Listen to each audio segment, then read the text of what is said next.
Hello, and welcome to my program on how to do buffalo plaid crochet. My name is Jessica. I'm a clerk here at the Maston Public Library. I'm also a avid at-home crocheter. I have been crocheting since I was young. I was taught by my grandmother and my mother, so I've been doing it for probably longer than I'd like to admit. So, but I am kind of what is known as a fly by the seat of my pants kind of crocheter. I do like to follow patterns, but I often tend to kind of deviate from them or make my own thing. So, but today, what I'm going to show you is a pattern that I found for free with this technique of this buffalo plaid crochet.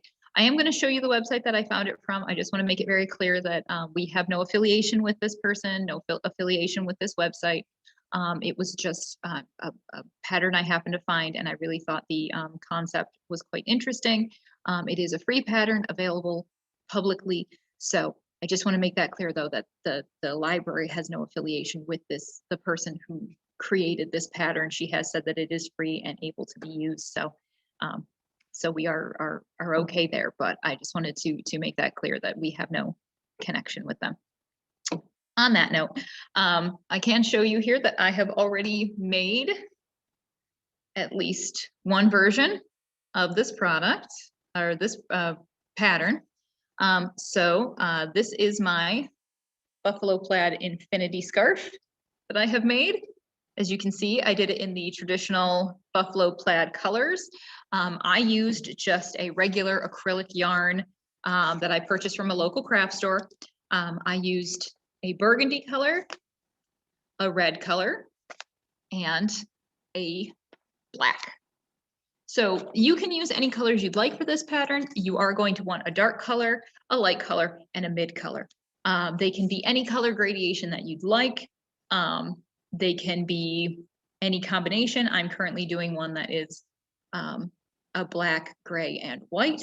I've seen pinks, I've seen blues, I've seen definitely other colors. So you don't have to stick to the traditional buffalo plaid of the darker reds and black. But that's what I did for my first project here. And as you can see, I'm really quite pleased with how it turned out.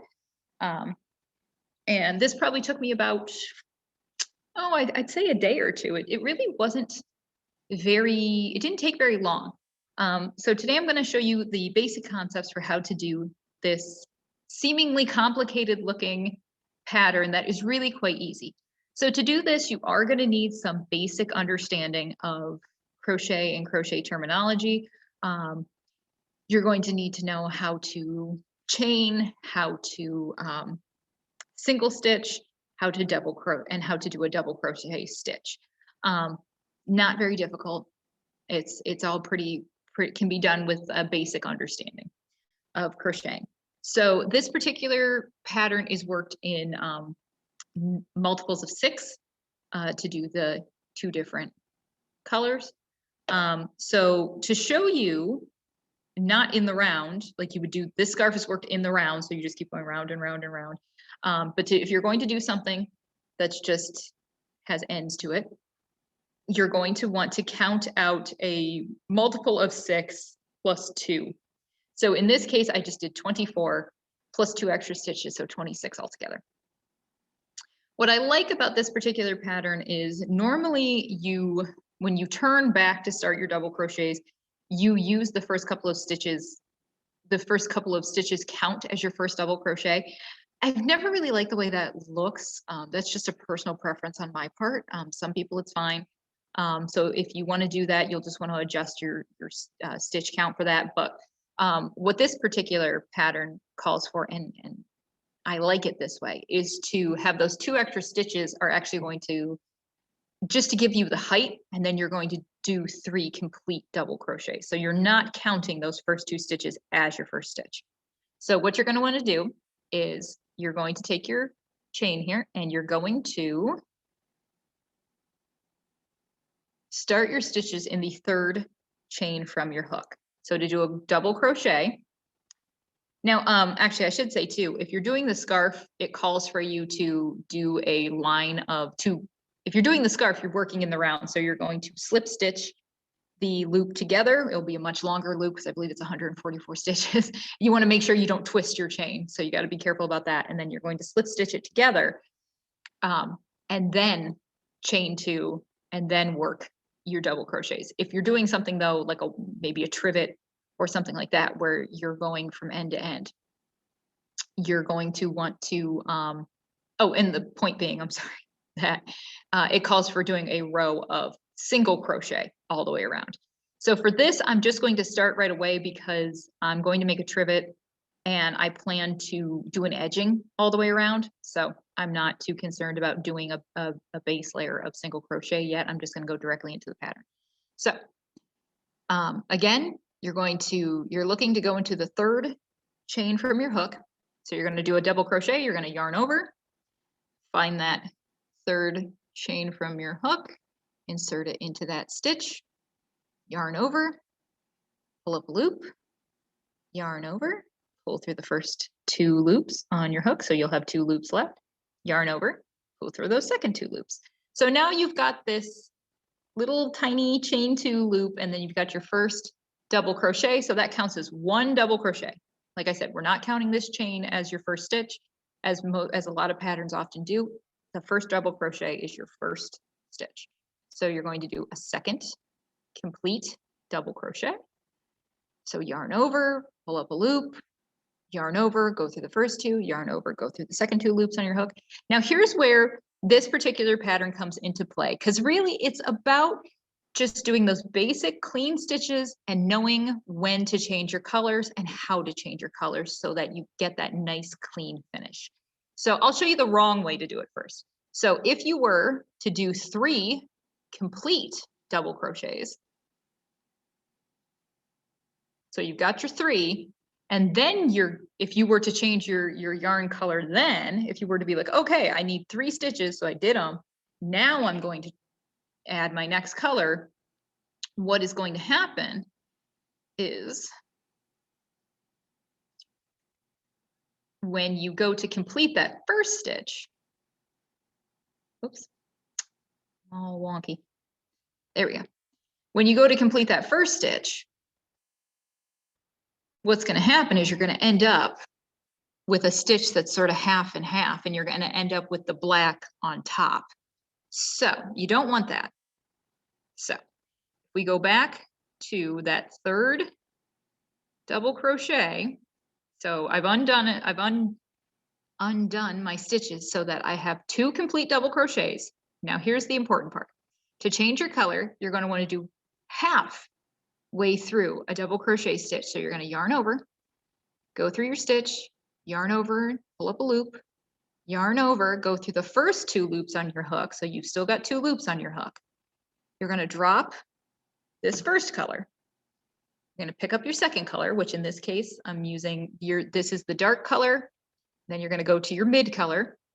I don't do a loop for this because if I did a loop and tied a knot, I feel like it just adds a little too much bulk. So I just keep my yarn loose like this, put it on my hook and just hold it with my fingers. So I pull up and I complete that double crochet with this new color. So you yarn over, pull through the final 2 loops on the hook. Here is the other important part about this particular pattern. You are not going to cut your yarn. You're not going to cut the color you're no longer using. You are going to keep your colors attached at all times. So all 3 colors that you're using, or if you use 4, you're going to keep those colors attached. And so what you're going to do is with the black here, you're just going to lay it on top of that chain and you're just going to crochet over top of it. I also just crochet over top of my ends because I hate weaving in ends. Like weaving in ends is like the bane of my existence. So I'm going to keep that black and the tail of that burgundy over top of each other. So I'm going to pick up my burgundy color, yarn over. In the next stitch, I'm going to insert my hook, yarn over, pull up a loop, and complete that double crochet. So now you can see I've got a very nicely defined 3 black stitches over here, and now I'm starting on the burgundy because that's by changing that color halfway through, we're completing this black part, and then the next one is just going to be this burgundy color. That's what keeps your stitches nice and clean looking. So you're going to complete 2 complete double crochets in your next color. And then again, when you get to that third one, you're only going to complete the double crochet halfway. So you're going to yarn over those first 2 loops. You'll have 2 loops left on your hook. You're going to drop the burgundy color, pick up your black. And again, you're just going to lay that burgundy color over top of your chain, and you're going to crochet right over top of it to hide it, but also keep it with you. Because if you were to, I think you can probably see that if you were to cut the yarn every single time you changed the color, first of all, you'd be wasting a lot of yarn, and second of all, you'd be weaving in a million ends, and it just doesn't make any sense for so few stitches. You know, it's so much easier just to go over top of it. So again, you do 2 complete double crochets. The third one, you're going to do halfway. So you've got 2 loops left on your hook. Drop your black color, pick up your burgundy color, complete that double crochet, and go on to do 2 complete double crochet stitches.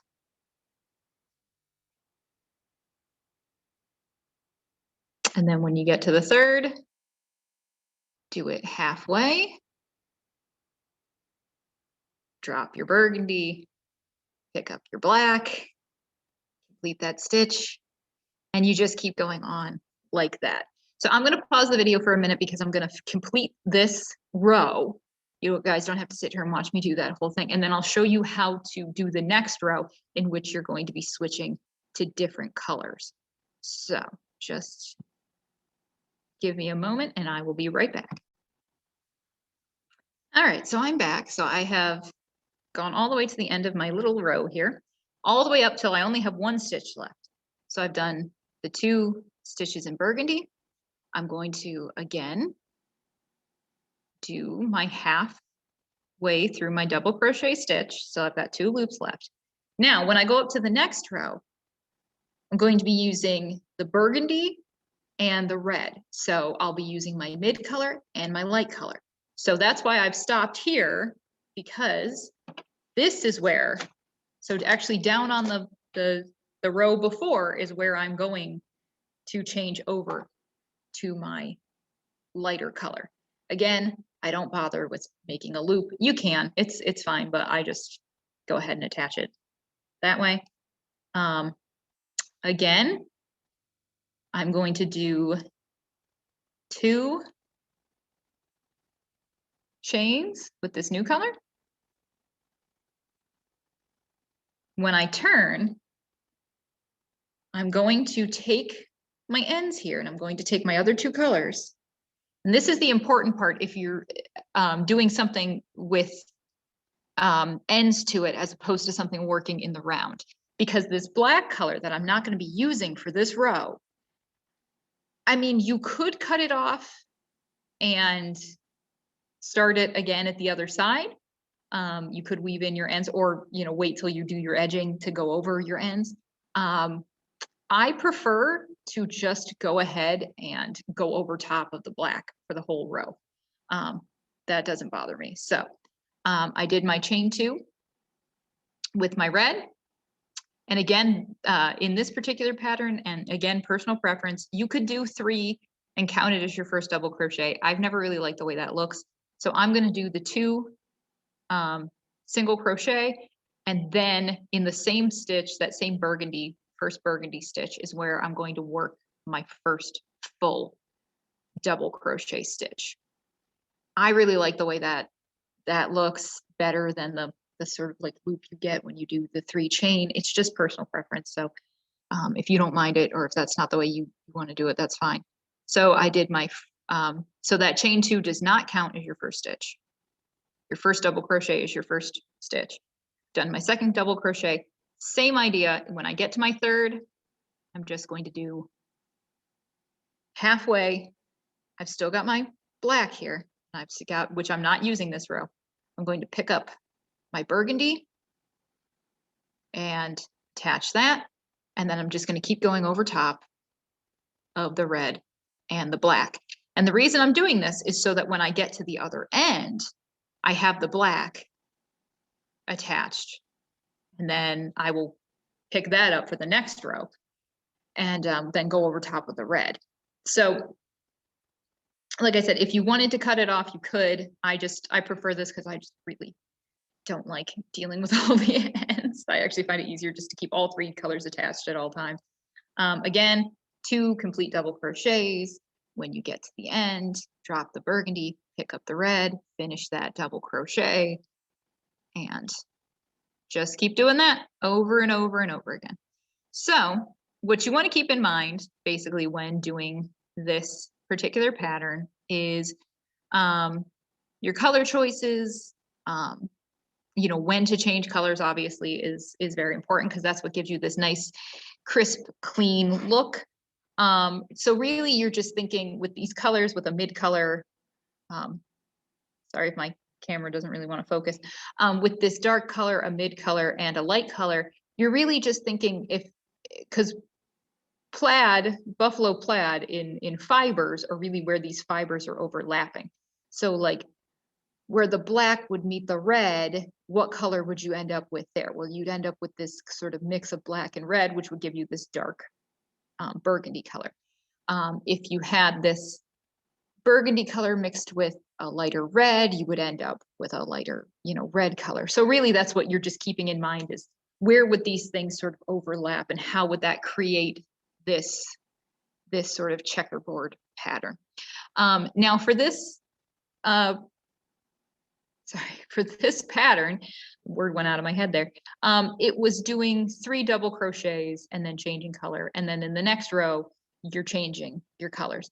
You could do it a lot of different ways. You don't have to just do double crochet. You can do any stitch that you'd like as long as you remember to change your color halfway through or at the final yarn over and pull through of the stitch. That's when you want to change your color. So you could do half double crochet, you could do treble crochet, you could do any stitch you want. You also can do multiple rows of the same color pattern so that you get bigger blocks. So you can do more of like a checkerboard by doing larger or doing, you could do larger stitches, or you could also do more rows. I think I would like to make maybe like a lap blanket or something in this pattern. And I think that's what I would do is rather than doing every single row, excuse me, changing back and forth, I would prefer to do like larger blocks. My throat's just getting dry. Apologies. This is actually the second time I've done this. So then you could do a pattern like that if you'd prefer. So really, once you have the proof of concept down, you can really make it as unique to you as you'd like. So if you're doing something like this, which, like I said, like a trivet or something with ends, you would just keep switching those colors back and forth, just keep going over top of that third color you're not using for that row. So it's at the other end when you're ready to go back.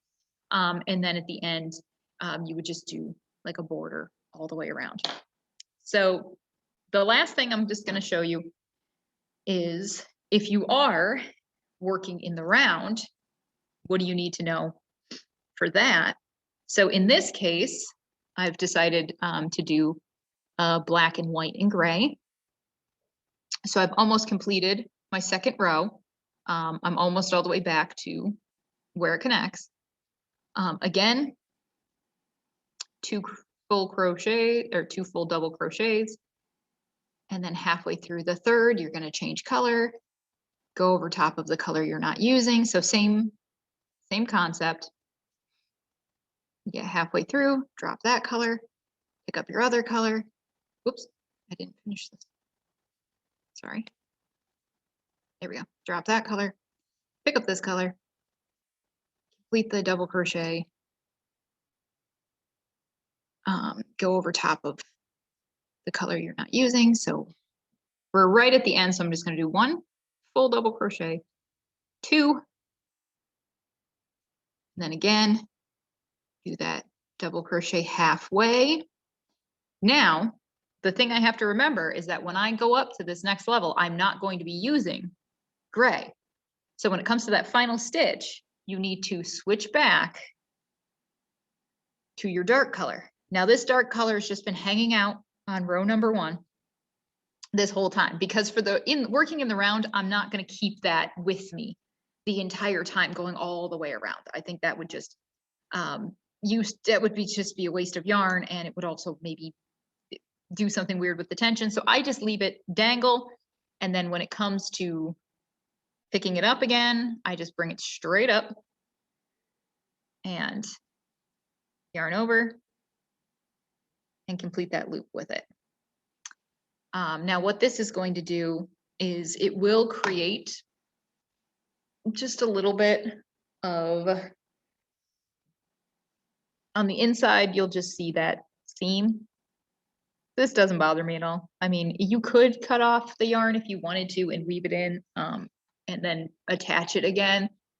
That's personal preference if you want to do that. I kind of like it this way because, like I said, I'm not a big fan of weaving it in. So now, when we started this last row, again, it was 2 single crochets and then the 3 double crochets. So I like that for creating this where it attaches. So what you do is, I'm going to put my 2 other strands behind here. I'm going to slip stitch with my black into the top of that second double crochet. Or not, sorry, I just said that wrong. Not the second double crochet, the second single crochet.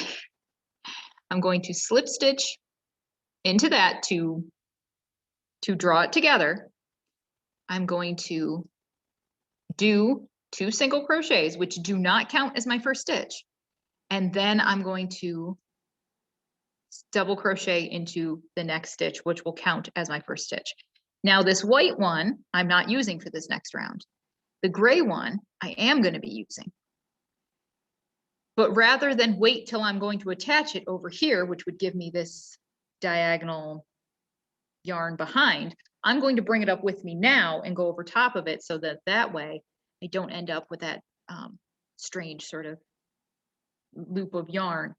So I'm going to do my double crochet stitch right over top of it. And again, 2 full double crochets. The third one, I'm going to complete halfway. I'm going to drop my black, pick up my gray, complete the stitch, and then I'm going to go over top of that black yarn. And then that way, by bringing that gray with me right away, you can see it's seamless. I don't even have any gray yarn here. Whereas if I waited till I attached it over here, I'd end up with like a tail of yarn or a loop of yarn there, which I wouldn't find very attractive. So this just keeps it nice and neat looking. So that is basically it for how to do the buffalo plaid crochet stitch. It's really just about knowing some basic stitches and knowing strategically when to change your colors. So I find this to be really easy. It's just, doing that same thing over and over and over and over again. It just takes a little bit of patience. I apologize, I'm yawning. It takes a little bit of patience, but you can really end up with a very beautiful pattern, very nice looking piece that is, I think, more than worthy of a gift, or if you just want to do something for yourself. I will show you where I found this pattern. You can also just do a search for plaid crochet or buffalo plaid crochet. I found this particular pattern on a website called, get to the top here, called Whistle and Ivy. Again, I have no affiliation with this person. This was just where I happened to find this free pattern. This is the pattern I used personally for this. And I know she has many other patterns, so that is something you can check out. Like I said, you could also just do a basic search to find a buffalo plaid pattern. This particular scarf was a base of 144 stitches for the chain, then doing connecting it into one large loop, doing single crochet all the way around, and then starting the buffalo plaid pattern. If you have any questions, you can always contact us here at the library. If you need any help printing out a pattern, we can also help you there as well. So we're always here to lend a helping hand.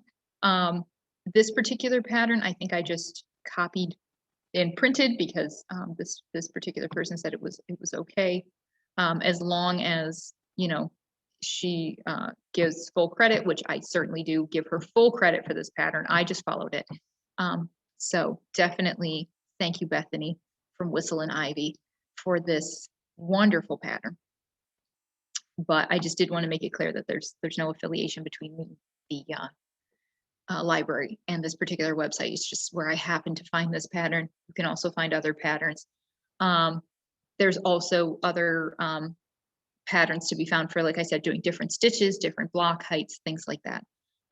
So I hope that this was helpful for you. I hope that it was informative. It gives you a new option for a nice crochet project, or also this would be great for something if you're a novice crocheter, to sort of stretch your skills and to challenge yourself a little, and really create something that looks just very beautiful, very complex, without too much complexity. And it would be a great pattern for us to create something either for yourself or gifts for friends and family. So if you have any questions, you can always contact us at the Macedon Public Library. Our number is 315-986-5932, extension 108. If you have any questions about this program or any future programs, if you need any help with any of these programs, you can always give us a call. And in this case, you know, if you just ask for Jessica, I'll be more than happy to help you through any like snags you might have come up against. So again, I hope this was very helpful. I hope you're all having a nice, happy, healthy, safe time. And thank you for joining me. And I hope to see you soon. Bye.